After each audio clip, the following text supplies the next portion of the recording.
একটা শান্ত গ্রামে থাকত টুনি নামে দুষ্টু ছোট্ট পাখি।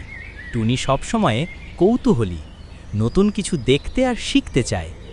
একদিন সে দূরের রঙিন বনে উড়ে যায়, যেখানে ফুল, গাছ আর প্রাণীরা কথা বলে। বনের ভেতরে টুনি দেখল এক কাঁদো কচ্ছপ, নাম কুটি।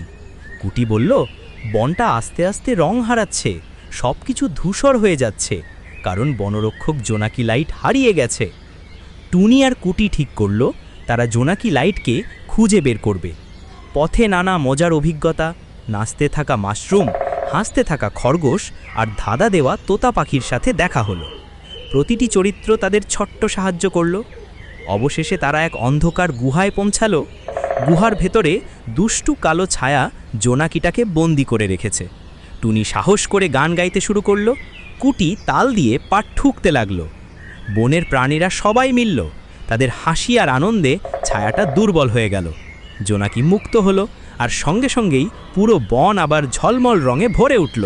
শেষে টুনি বুঝল, বন্ধুত্ব আর একসাথে কাজ করলে যে কোনো সমস্যার সমাধান হয়। কুটি আর টুনি বনের সবার কাছে নায়ক হয়ে উঠল।